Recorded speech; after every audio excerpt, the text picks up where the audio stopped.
and also just reaching out to resources, basically, to answer that question. Just reaching out to my resources that I've supported other people's events and all, and then just kind of came up with the idea, and the support came right back. So. No doubt.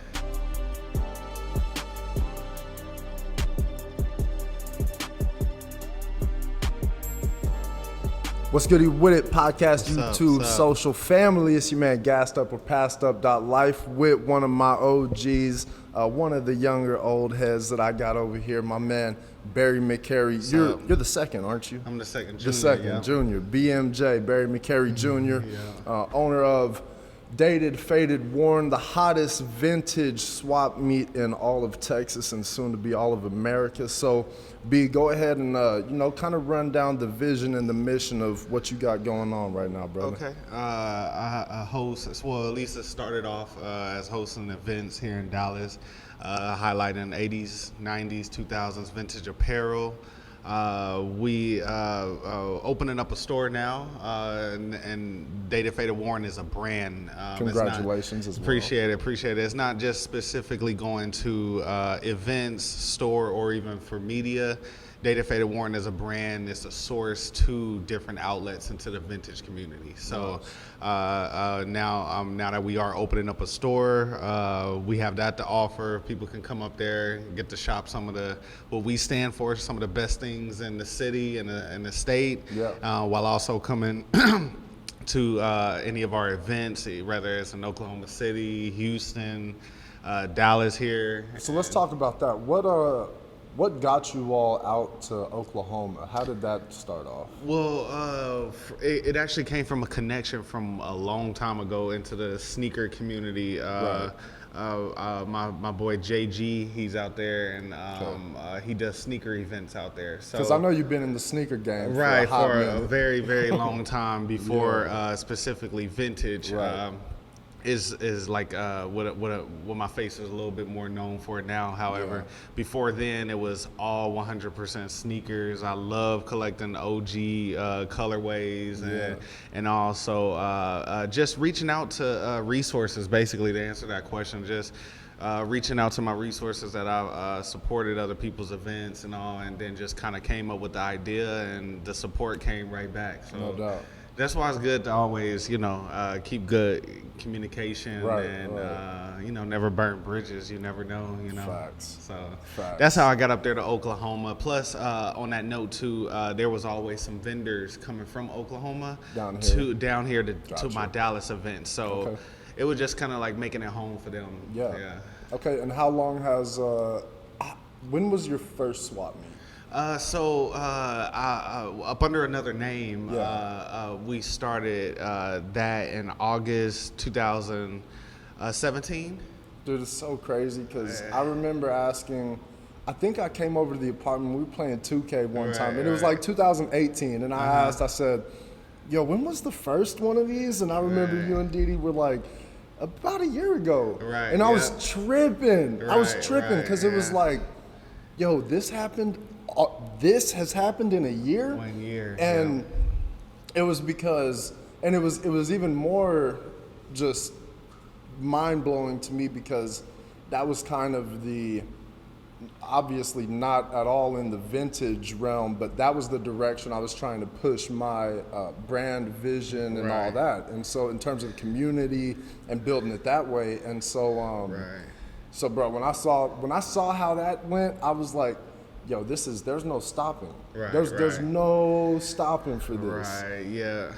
And in 2018, unfortunately, that specific event did come to a stop. Right. And me and my partner at the time, we ended up going our separate ways. However, with Dated, Faded, Worn, I just wanted to kind of keep the intensity up and really just kind of use it more for branding. No doubt.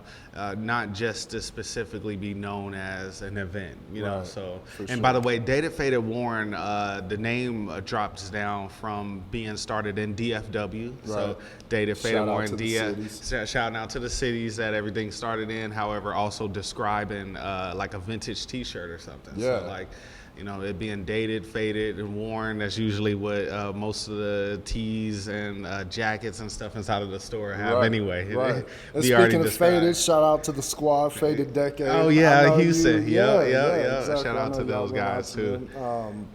But yeah, they actually they were someone that I linked up with out there in Huntsville, and so whenever I saw them start like clicking off with you and looking at all your stuff and whatnot, I was like, damn, I completely forgot about them and the shit that they be on, and the just the groups that that are out there in the vintage market in Houston. Because when I was out in Houston, bro, and I talk about this with everybody, Houston is so different and so lucrative in the hustle market. I agree. Especially in the relationships. Like, you're much more likely to be able to connect with someone out in the H just because the H is a hustler city. Dallas is a let's go sit down, you know, at a big table with ties on and talk about what deal we're gonna do over the next quarter or something like that. Correct, yeah. And in the H, bro, it's just like that. So whenever I saw them over there, I was like, dude, it's so crazy because even their genre of vintage is completely different than a lot of people that you would typically think are vintage. You're thinking jerseys and, you know, 80s, 90s sports gear and things like that. And then you got people coming in with, you know, and I know you're familiar with it, but like the rock, the alternative band type, tees, tie-dye, the old school movies that people done forgot about and all that. So it's really, I love this industry because, and that was one of the reasons I wanted to bring you on for this, because it's so versatile. Right. Just as the hip hop industry. Absolutely. Just as all of that. So, which brings us to my next point. What is something that you see in common between, let's just call it the vintage industry, whether it be branding, events, anything of the sorts? What's something you see in common with the vintage industry and the hip hop industry?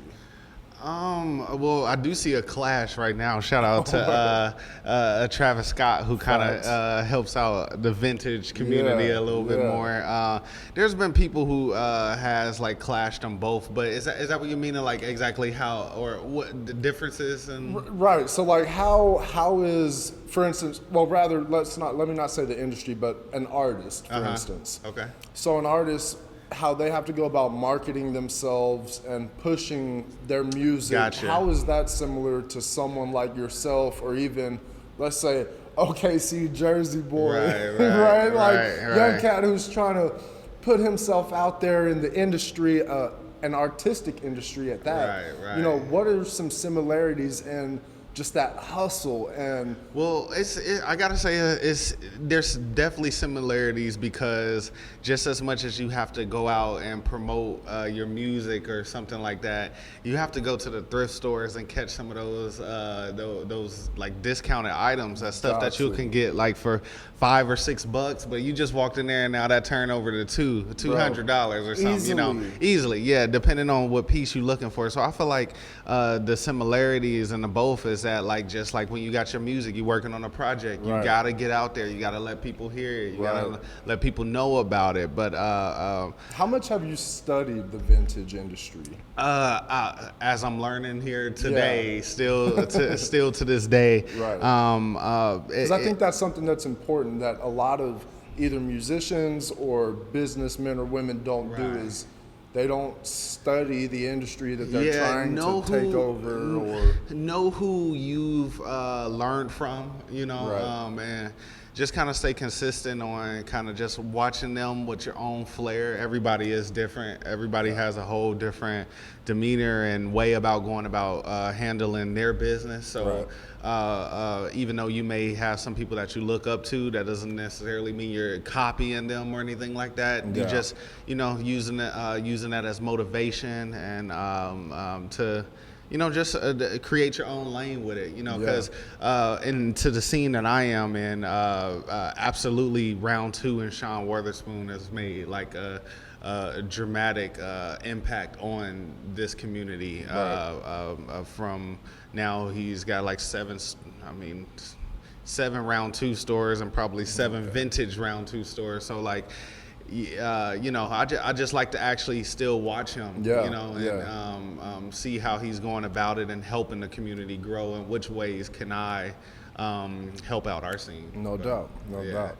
And so how has, you know, because I've been to quite a few of the events now. Right. And, Shout out to you, by the way, for it came out to man, Houston. Hey, yeah, you know I had to pull up in the Vintage H for it. Vegans, Yeah, Vintage Vegans. Hey, and we're gonna be back on that real soon. Matter of fact, Yeah. I've been brewing some things up, and Okay. you know, like I said, 2020 is just about kind of refocusing the energy that I put out and making sure that it's coming back in a way that's, you know, progressive, not only for me, but for the people that I work with. And Right. because I've been so, you know, quick to move that I've probably left a lot of money on the table just because, and it's not that everything is about money, but when you don't focus on money and then you end up in a situation where maybe you're 6 months later and you think about, damn, I could have made a couple extra right. G's over there Just- doing that, yeah, and then yeah. then I could have made more, et cetera. So, no, but we're gonna be back on that. And it real wasn't soon. just Houston too. Dallas No, too. yeah, the we pulled up Empire in Room. Dallas too. Yeah. So no, shout and I out to appreciate that opportunity, man, because Yeah. that was, you know, I've managed a few restaurants and done some things like that. So that was my first time as an individual business, stepping out and doing some Right. prepping, catering, things And it's like fun. that. It was fun as hell, man. It was super that's fun. That's the best part about all It was, this. bro, it was super, and I really wanted to experience what it was like to be, because I've been a vendor at like the Europa and the Arnold and things like Okay. that, and so I know what it's like to be at those events and be a vendor, and how to apply, you know, the necessary applications of whether I'm trying to attract businesses or consumers. Right.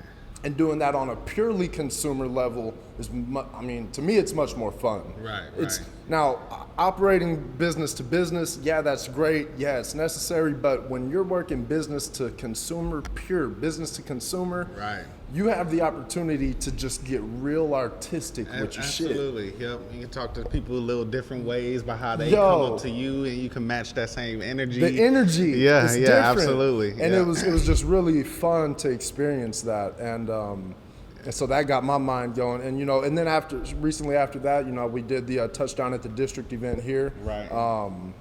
You know, plenty more of those to come. But yeah, Okay. man. And so what I wanted to say about that was, and we actually both had this happen with us at these events. So how important is it, do you think, or not how important, but how much has it helped you to have a partner that has been, you know, from the outside looking in as progressive and as pushing you forward as she can be when it comes to these events and, you know, Right. just picking up new projects? Because Right.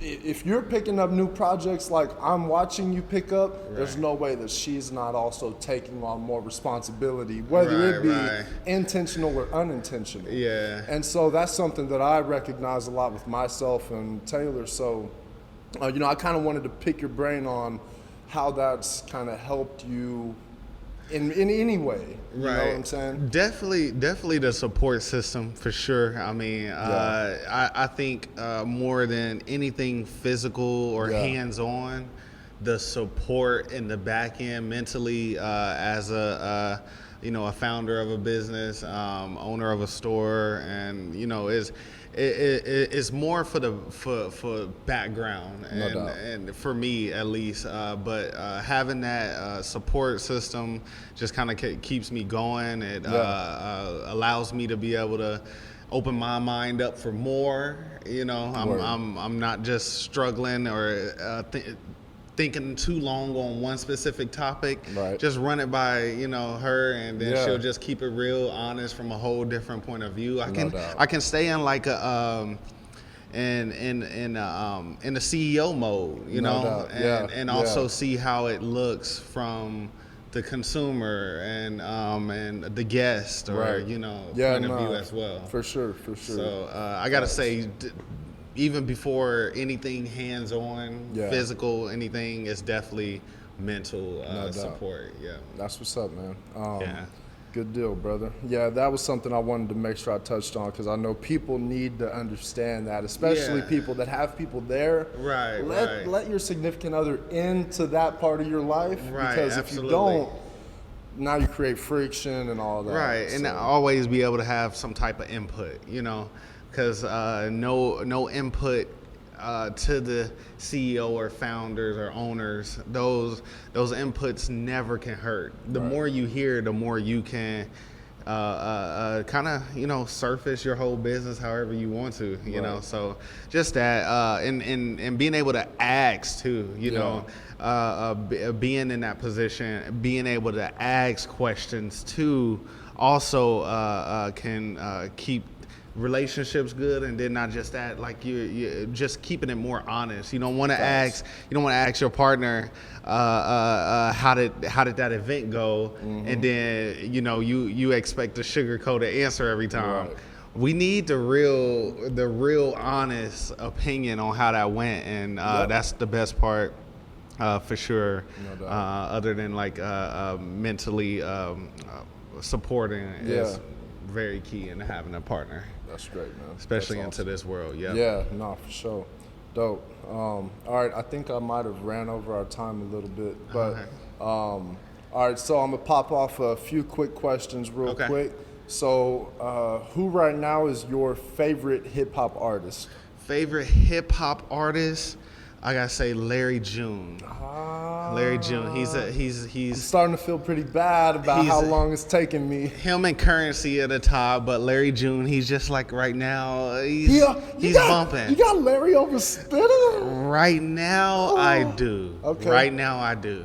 That's flex. That means I need to really get on. And I mean, they work with the same producers too. No doubt, so no doubt. It's kind of, you can get kind of the same feel at some points, but yeah, for sure. Yeah. Okay. Shout out to Cardo and Shout Harry out to Fraud, Cardo, all of these. all of them, man. since way back. Yeah. Shit, jet life to the next. Right. All right. Favorite food. Favorite food? Oh man, I eat so much. Gotta be right now something seafood. Okay. Just something seafood. Okay. Anything seafood. Anything seafood. It can kind of fill that gap itself. Salmon. Okay. Yeah, seafood right now for sure. And then if you had to choose one city, in the state of Texas, what's it gonna be? Dallas, Houston, or Austin?